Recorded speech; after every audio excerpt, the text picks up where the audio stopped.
Hello everyone, today I'm gonna show you how to convert any audio into your alarm ringtone. So I'm provide full guide, don't skip my video. So open clock apps and go to alarm section. Okay, then showing it to sound. So look here, not showing it to exactly customize any sound,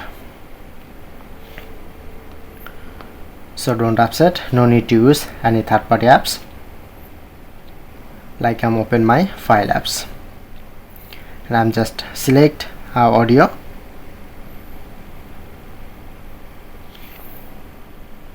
select,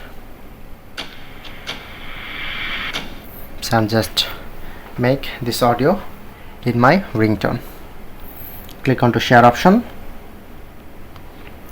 then showing it to use as ringtone.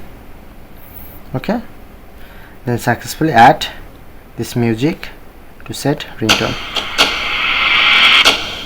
Okay, go out and open my clock apps and open alarm.